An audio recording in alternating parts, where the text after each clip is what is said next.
सदगुरु क्लासेज में आपका स्वागत है। आज हम आपको महीनों में विषम दिनों की संख्या 8 डेज के बारे में बताएंगे। अगर आपको 8 डेज का विषम दिनों का कॉन्सेप्ट क्लियर है तो कैलेंडर के प्रश्नों को आप एकदम इजी तरीके से मिनटों में सॉल्व कर लेंगे। आइए देखते हैं विषम दिन 8 डेज या अतिरिक्त दिन क्या होता है। किसी निश्चित अवधि में, निश्चित मतलब एक निश्चित समय दिया हुआ है, जैसे मान लीजिए 10 दिन का समय, 100 दिन का समय, 1 वर्ष का समय, इस तरीके से एक निश्चित अवधि में पूरे सप्ताह से अधिक, पूरे सप्ताह का मतलब कि 7 दिन से अधिक दिनों की संख्या को विषम दिन 8 डेज कहा जाता है। पूरे सप्ताह से अधिक जो दिन बचेगा उसे हम विषम दिन कहेंगे। आइए देखते हैं दूसरा, किसी भी माह, वर्ष आदि के दिनों की संख्या में कोई भी महीना आपको दिया है, कोई भी वर्ष दिया है, तो उसके दिनों की संख्या जो होती है उसमें 7 से भाग देने पर जो शेष बचता है वह उसका विषम दिन 8 डेज होता है। कहने का तात्पर्य, अगर आपको कोई दिनों की संख्या दी हुई है तो उसमें आप 7 से भाग देंगे और जो आपका शेषफल, रिमाइंडर शेष बचेगा वही आपका विषम दिन होगा। जैसे आपका अगर मान लीजिए दिनों की संख्या आपकी 50 दी हुई है तो 7 से आप उसे डिवाइड करेंगे तो आपका 7 7 49, एक जो शेष बच रहा है, रिमाइंडर बच रहा है, वही आपका विषम दिन है। आइए महीनों में विषम दिनों की संख्या क्या होती है इसे हम देखते हैं। ये देखिए आपका महीना दिया है, ये आपके 12 महीने होते हैं और उसमें कुल दिनों की संख्या ये होती है। कौन कौन सा महीना? देखिए आपका जनवरी, पहला महीना आपका जनवरी, उसमें कुल दिनों की संख्या 31 है। दूसरा महीना आपका फरवरी है। फरवरी जब सामान्य वर्ष में फरवरी, उसमें दिनों की संख्या आपकी 28 होगी और अगर लीप वर्ष होगा तो उसमें दिनों की संख्या 29 होगी फरवरी में। तीसरा महीना आपका मार्च है, उसमें दिनों की संख्या आपकी 31 है।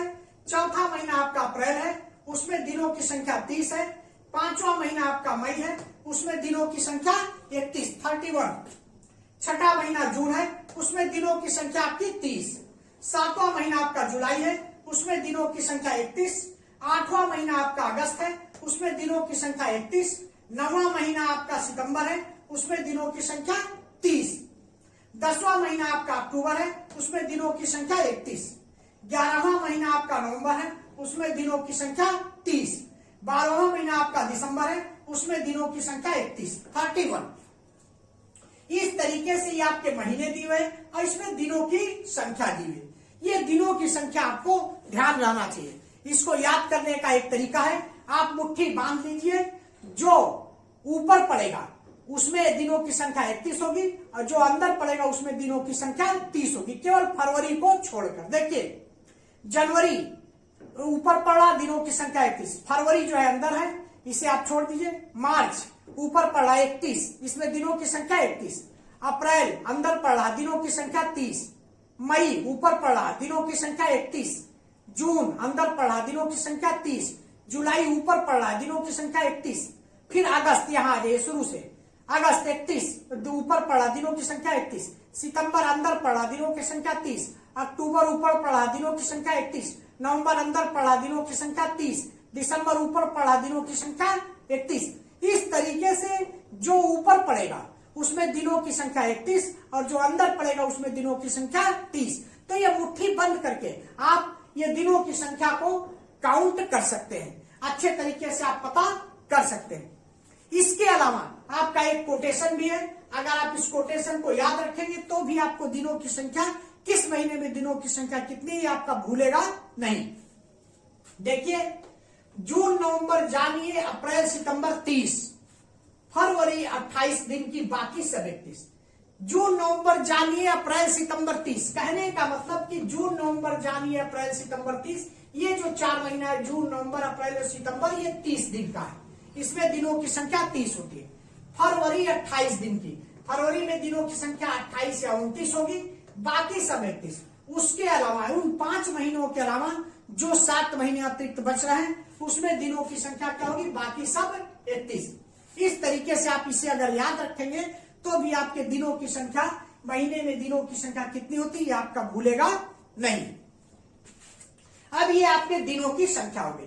फरवरी में केवल आपको ध्यान रखना है कि अगर सामान्य वर्ष ऑर्डिनरी ईयर है तो उसमें दिनों की संख्या 28 होती है। सामान्य वर्ष में पूरे वर्ष में दिनों की संख्या 365 दिन होती है। और लीप वर्ष रहेगा तो उसमें पूरे वर्ष में दिनों की संख्या 366 होती है और फरवरी 29 दिन की होती है। इसके बारे में हम पूर्व वीडियो में डिटेल में बता चुके हैं, वहां से आप उसे रिवाइज कर लेंगे। आइए देखते हैं, जब दिनों की संख्या 31 है तो उसमें विषम दिन 8 डेज कितना होगा, या 8 डेज की संख्या क्या होगी। तो उसे आप जानते हैं, 8 डेज के लिए क्या करते हैं, 7 से डिवाइड करते हैं, 7 से भाग देते हैं। तो दीजिए 31 में देखिए 7 से भाग दे रहे हैं, 7 चौक 28, 7 4 जा 28। ये आपने घटाया, 11 में से 8 गया 3, इधर 2 में से 2 गया 0। ये आपका 3 शेषफल 3 या रिमाइंडर या शेषफल आपका 3 बचा। कोसेंट से कोई मतलब, भागफल से कोई मतलब नहीं है। जो आपका शेषफल बचा वही आपका विषम दिन है। तो 31 जिन महीनों में दिनों की संख्या 31 होगी उसमें विषम दिन 8 डेज कितना होगा, 3। देखिए जनवरी 31 की है, 8 डेज 3। मार्च 31 का है, 8 डेज 3। मई 31 का है, विषम दिनों की संख्या 3। जुलाई 31 का है, विषम दिनों की संख्या 3। अगस्त 31 का है, विषम दिनों की संख्या 3। अक्टूबर 31 का है, विषम दिनों की संख्या 3। दिसंबर 31 का है, विषम दिनों की संख्या 3। इस तरीके से जो महीना 31 का है उसमें विषम दिनों की संख्या 3 होगी। आइए जो महीना 30 है उसमें विषम दिनों की संख्या देखते हैं। ये देखिए 7 चौक 28, 7 4 जा 28, 10 में से 8 गया 2, 2 में से 2 गया 0। तो शेषफल आपका 2 बचा है, रिमाइंडर आपका 2 बच गया। ये जो रिमाइंडर 2 बचा यही आपका विषम दिन या 8 डेज है। तो जिन महीनों में दिनों की संख्या 30 होगी उसमें विषम दिन 8 डेज कितना होगा, 2 होगा। देखिए ये आपका अप्रैल, इसमें दिनों की संख्या 3 है, 8 डेज 2, विषम दिनों की संख्या 2।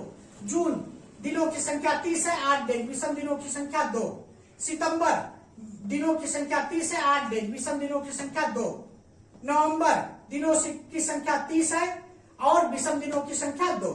इस तरीके से आपका जिसमें जिन महीनों में दिनों की संख्या 31 है उसमें 8 डेज या विषम दिनों की संख्या 3 है, और जिन महीनों में दिनों की संख्या 30 है उसमें 8 डेज या विषम दिनों की संख्या 2 है। अब देखिए फरवरी में सामान्य वर्ष है तो इसमें दिनों की संख्या 28 है और लीप वर्ष में दिनों की संख्या 29 है। तो इसको देखिए 28 में 7 चौक 28, 7 4 जा 28, 8 में से 8 गया 0, 2 में से 2 गया 0। शेषफल आपका 0, रिमाइंडर कितना हुआ 0, तो विषम दिनों की संख्या 0। फरवरी में जब दिनों की संख्या 28 होगी तो विषम दिनों की संख्या कितनी होगी, 0 होगी, 0 होगी। और जब दिनों की संख्या 29 होगी, देखिए 7 चौक 28, 9 में से 8 गया 1, 2 में से 2 गया 0। तो शेषफल आपका 1 या रिमाइंडर कितना बचा, 1। जब रिमाइंडर और शेषफल आपका ये 1 हो गया तो विषम दिनों की संख्या आपकी कितनी हो गई, 1। कोसेंट या भागफल से कोई लेना देना नहीं है। इस तरीके से जब फरवरी में लीप वर्ष होगा तो विषम दिन 8 डेज की संख्या 1 होगी। इस तरीके से आपने देखा कि महीनों में विषम दिनों की संख्या कितनी होती है। ये आपका महीना दिया, उसमें ये विषम दिनों की संख्या, ये आपको ध्यान में रहना चाहिए, याद रहना, इसका कॉन्सेप्ट आपको क्लियर होना चाहिए, क्योंकि जब आप कैलेंडर के प्रश्नों को सॉल्व करेंगे तो इन सबों की आवश्यकता पड़ेगी। मिलते हैं नेक्स्ट वीडियो में। Thanks for watching. Like, subscribe और शेयर जरूर करें।